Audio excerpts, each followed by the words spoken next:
Welcome to Around the Blockchain. Don't forget to like and subscribe. Awesome. All right, Jason, welcome to Around the Blockchain. If you can just introduce yourself to the viewers for me. Hey, Rian, good to be part of this interview here. I'm Jason Lee. I'm the Chief Operating Officer for the Algorand Foundation. Um, I live, breathe, and my world is the Algorand blockchain platform. So then cryptocurrency is the Algo token, and we're a public blockchain. And yeah, that's a quick introduction.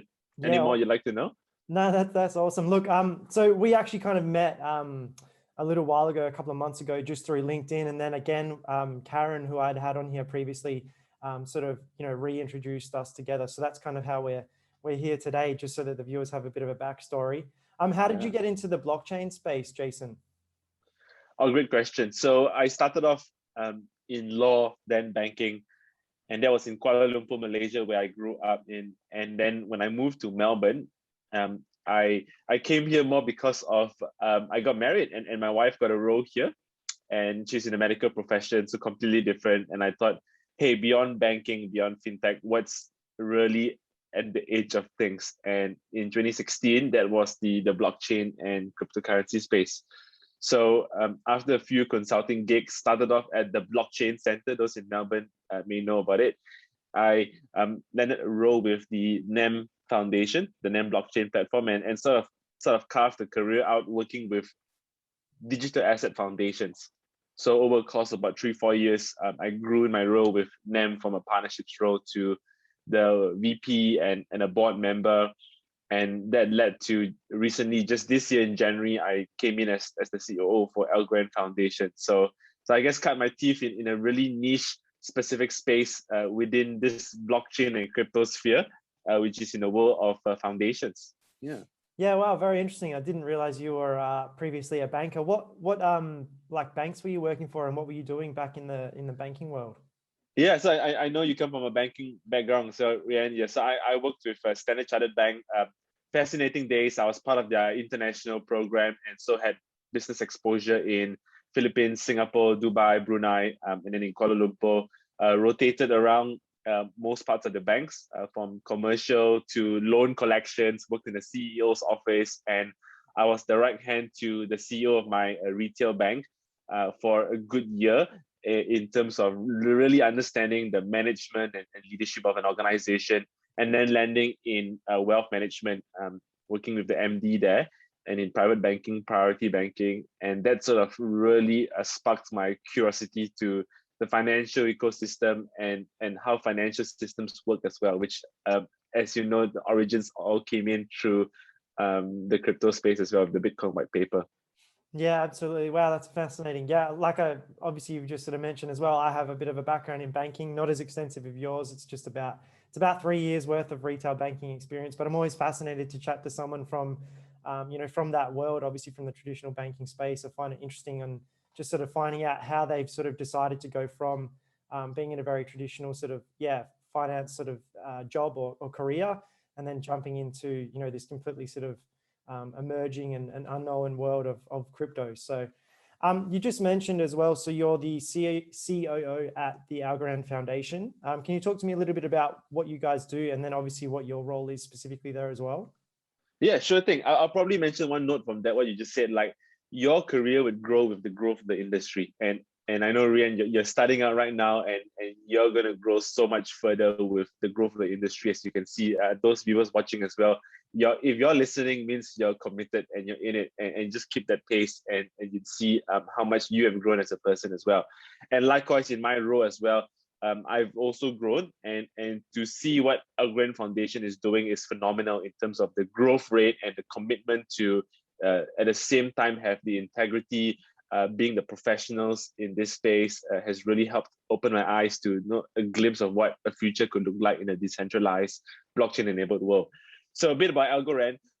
It was founded by Professor Sibyl McKelly, a brainchild, MIT faculty member since 1983, Turing Award winner, multiple awards in the area of cryptography and computer science. He came in to solve the blockchain trilemma, which is how can one solve decentralization, scalability, and security. And then Algorand was born through his genius VRF system or verifiable random framework. I won't go into too much detail, but out of that, we now have near zero transaction costs. You can't duplicate, you can't fork, exceptionally fast and scalable, and we pride ourselves for being carbon neutral as well.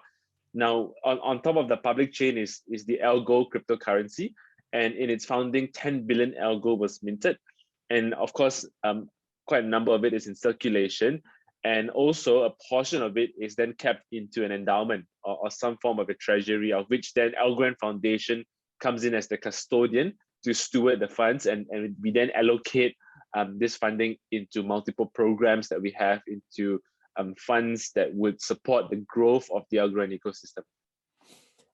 Is there any sort of projects that you can talk about now that you guys have decided to allocate funds to? I always find that quite interesting to sort of see, obviously where your thoughts are and where you guys sort of see those resources being best allocated.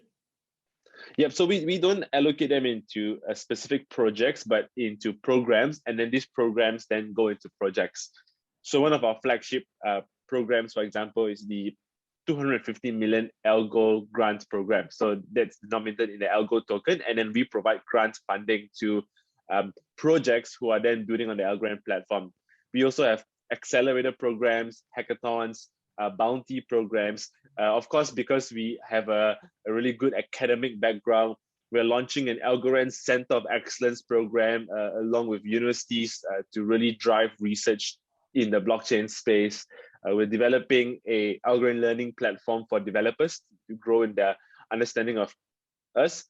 Besides that, we're also very strongly community oriented. So we've got an ambassador and a community champion program. So for those in Australia, you may know Karen Cohen and Adriana Bellotti, both were past interviewees, and they are community champions for the Algorand platform. So they host events, online activities, and really bring community towards what we do.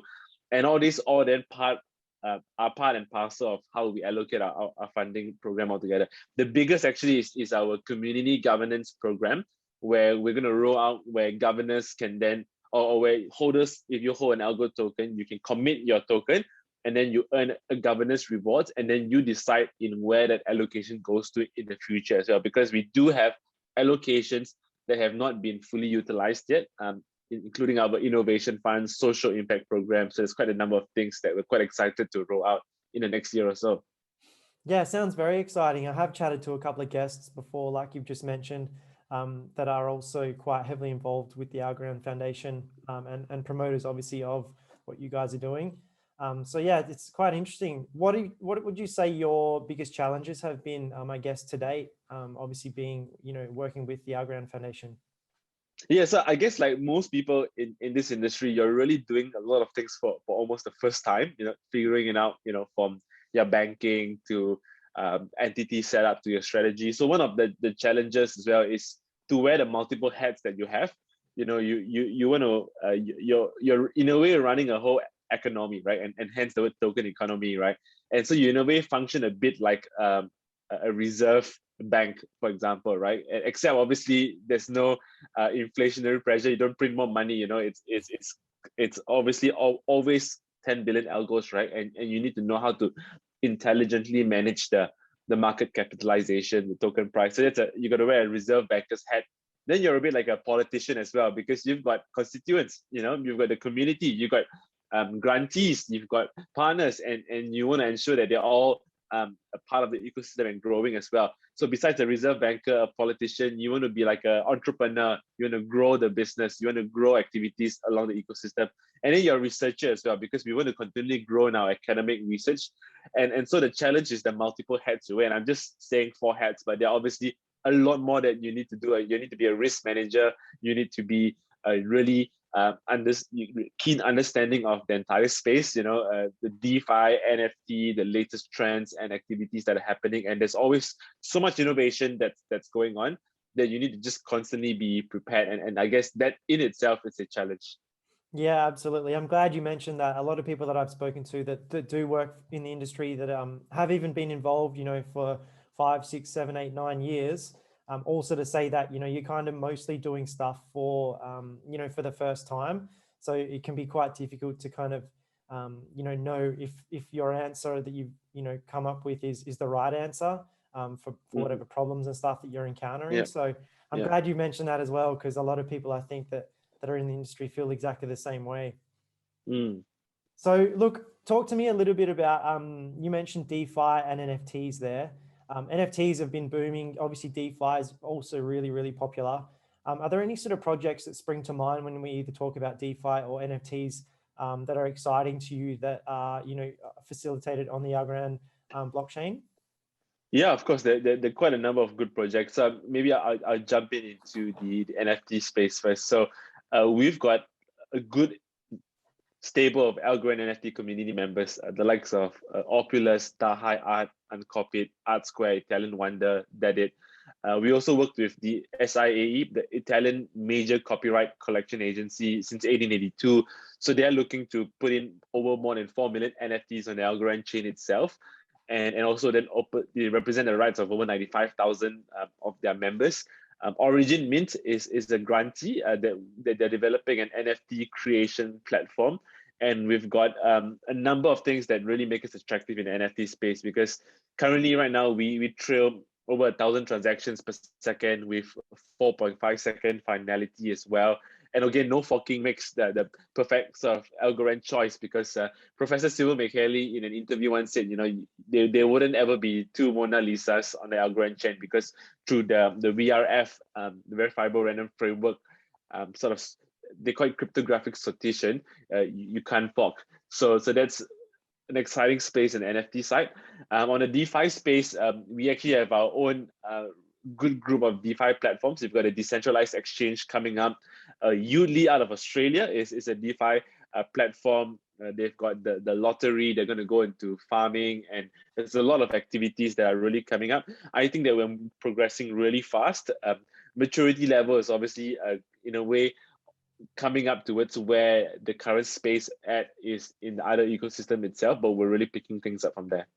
Awesome. Look, where do you sort of see NFTs themselves going? Like, where do you kind of see the use case? They sort of get criticized a little bit. People compare them to just, like a screenshot or a JPEG or something like that, especially in terms of the art. But where do you kind of see the actual utility and the use case of the NFT technology going in the future? Well, I guess NFT then going beyond art itself, right? And that's where we see a number of really interesting use cases, right? So the idea of NFT being part of intellectual property, about just going into the real world use cases beyond what we commonly known as like trading card games, art, and so on. Like, how can NFT also then become part of an amalgamation of the financial markets as well? Like maybe a part of a property that you own, because the whole premise of NFT is a token that is not divisible, right? It's non-fungible. And so we actually really at the scraping the tip of the iceberg in terms of what we can see in the NFT space. And it's quite exciting. I think and we can see in terms of the utilization of NFT platforms. I think now in August 2021, it's been an all-time high, with a couple months in the past combined, just through the fact that transaction costs are coming lower, people are understanding NFT a bit more. I think that's going to be a space that everyone's going to watch more closely, and again, the overflow into other sort of projects that use NFT technology. Yeah, I totally agree. I've watched a lot of people speak about NFTs. Gary Vaynerchuk is one of the people that I sort of listen to. He's got a bit of a project out on the Ethereum blockchain at the moment. But I've heard a lot of people talk about similar things to what you've just said, like property rights going on top of, built into NFT contracts. I've heard someone talk about even marriage certificates at some point may also be, made into NFTs. So it's going to be an interesting sort of space to see, I guess, what happens within the next, 1 to 3 to 5 years even. So the space is moving so fast. I wouldn't be surprised if something that seems pretty far-fetched now, like for example, a marriage certificate or something like that, be available as an NFT in 12 months time or something like that. That'd be pretty cool.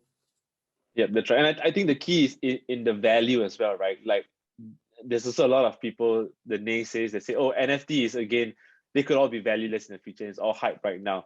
And to an extent, it is true as well. So it is how the NFT is valued. And again, value, as they say, beauty is in the eye of the beholder, right? So same way for value of an NFT as well. You really got to understand, if you are acquiring an NFT like this, what value would it have in the future, and to then understand the significance of that, it's important. Yeah, absolutely. I totally agree. Look, let's move back on to DeFi. I wouldn't mind picking your brain a little bit about that as well. So you mentioned that there's a project being built here in Australia. So you guys are looking to have some kind of decentralized exchange, obviously built on top of the Algorand platform. Can you talk a little bit more about that for me? Yeah, sure. So beyond, I mentioned that project is called Udly. The other projects we have is Republic, a private investing platform. I mentioned the Opulus, they're a DeFi solution for musicians linked to NFT. Securitize, a platform for the issuance and management of digital securities. Arc One, they consider themselves the world's first micro asset that provide financial inclusion to over 300 million unbanked adults in Southeast Asia. So it's not just the traditional DeFi that we're familiar with, just decentralized exchanges, but also the real world use cases that DeFi could spill into. And one thing that we're really over indexing on is our focus on social impact and ESG, or the environment, social and governance aspect of things. And so we continue to champion DeFi through this, just because of our fully decentralized, scalable and secure nature of our blockchain. So that's what we do. And again, our consensus mechanism is pure proof of stake as well, rather than proof of work, which consumes energy. But the proof of stake really enables us to transition from a traditional finance model into a distributed future. So we've got this hashtag called FutureFi, or the future of finance beyond just DeFi. You mentioned something really interesting there as well, which I think gets overlooked a lot by a lot of investors who are obviously purely just looking at it from a financial reward sort of point of view. But that was unbanking the unbanked, and you talked about 300 million. I think you said Southeast Asian people that are unbanked at the moment. That's a huge number of people. So talk to me a little bit about that. What does that sort of entail? And I guess that's obviously going to be hugely positive to help these people get on their feet financially and get sort of their foot in the door in some sort of financial ecosystem. But yeah, if you can talk to me a little bit about that, that'd be awesome. Yeah, so that's from a project that we are supporting called ARCC.1, ONE, ARCC.1 or ARC1. And they work with us and the International Blockchain Monetary Reserve. The whole concept is that those who don't have a bank account can have access to the financial system through the world of digital assets. So that would be in the area of the platform that they have. They're building an application where you could create your own sort of digital ID and then invest in sort of the ARCC platform that is built on the Algorand blockchain. So the concept of DeFi is not just through the likes of what we are familiar with in terms of investing in DeFi and swapping tokens and so on, but also in terms of accessing tokens from where you don't usually have access to. Yeah, absolutely. I think that's super important as well. I don't think a lot of investors realize that there are people, in this world that aren't as fortunate as we are. Obviously, we live in Australia. It's a very, privileged country. We get access to a lot of things that, if you haven't traveled outside of here, you probably wouldn't realize that a lot of the world's not like this. And one of the major issues, obviously, for a lot of countries is having people that are unbanked, that don't even literally do not have a bank account. So I think that's one of the more positive things that should be promoted more and more, especially by people that have a voice in the industry, to say that these are some of the important changes that are coming. Obviously, everyone really enjoys trying to make a bit of money here and there, and it's exciting to do that through the crypto space. But I think there's a bigger picture here that's sort of playing out that people shouldn't obviously forget about as well. And I think banking the unbanked is one of those sort of pieces that make up that bigger picture. Look, you also sit on the board of Blockchain Australia. Can you talk to me a little bit about your role there, and then obviously some of the work you've done there, and then we can move on as well. I wouldn't mind just asking a few more questions before we wrap up. Yeah, sure thing. So yeah, Blockchain Australia sit as the board secretary. So we have regular meetings, in fact monthly, to connect as the sort of industry advocacy body for Australia as a nation. So we want to advocate the adoption of blockchain technology by industry, governments, across this. We want to drive innovation and sort of the service delivery across all sectors of the economy. So that includes working with politicians, regulators, with policymakers, with the industry as well. So exchanges and other partners alike. So that's what we do as Blockchain Australia. We want to advocate, educate, connect, elevate. So that's sort of the pillars that we champion. Yeah, awesome. Have there been many sort of developments going on that you can, allude to that maybe we don't sort of know about at the moment? Obviously you guys are having conversations like you've just said with policymakers, with politicians and that sort of thing. Where do you think sort of Australia, I guess, sits in terms of, how well it is doing to, I guess, push crypto and blockchain technology into more of a mainstream sort of capacity? Yep. So, I mean, a good example is we actually have a full-time CEO, Steve Velas, and a good team as well. So Steve is part of things like the Senate Select Committee on FinTech, and he also runs forums on digital exchanges, on DeFi, on key major areas. And so we represent the industry by being present in the rooms that are important. And so that's where we really ensure that there's a voice that represents the industry altogether. So that's something that we're championing. Now, in terms of the focus of where we are is within the global scale as well. We work with a whole large group of other groups and associations. Just this year, Blockchain Australia committed to be part of the ASEAN Blockchain Consortium +1. So Australia is sort of a partner and observer to the growth of the ASEAN blockchain ecosystem. So obviously this is close to my heart, growing up in Malaysia as well. And so we want to make sure that all is part of the bigger ecosystem that we are connected to, and Blockchain Australia just proudly plays that role.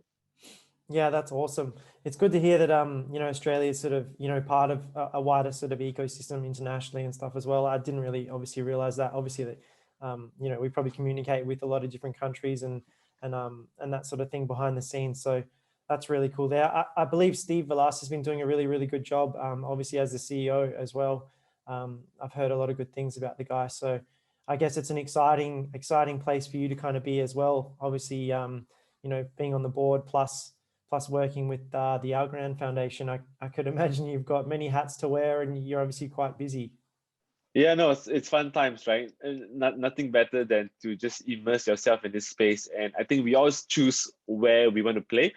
So if you're listening or watching as well, if you really want to be in this space, you can choose what area. And Rian, I'm glad that you're playing the role as an amplifier and an advocate, and you're just speaking to different people in the industry and letting them have a voice. I sit squarely in the foundation space, so a lot of understanding governance, strategy, operations of a foundation, and everyone plays their role. And I'm so glad to be able to play a role in an industry body like Blockchain Australia that's really really picking up the flag and just giving a voice for the industry itself. Yeah, absolutely. Look, so obviously in 2017, we saw an ICO boom. We've recently kind of talked a little bit about NFTs and DeFi. Do you personally sort of see or foresee anything else that maybe we sort of haven't really heard much about at the moment sort of playing out in terms of, some sort of new blockchain technology becoming quite popular and mainstream? Yeah, we were just talking to an international law firm yesterday out of Singapore, and she said that she's never seen an ICO in the last 2 years. Like, she hasn't done any contracts, and she's one of the top lawyers in her industry and in this space. And what we realized is like the ICO boom has been a thing of the past right now. And what's been latest is the IEO, or initial exchange offering, or launching through a platform. And that was one way. The other way as well, I see trends are like areas in the metaverse. So creating your own digital universe that you could connect with. It's a bit like the Ready Player One movie, or another concept is Snow Crash, a book that talks about this as well.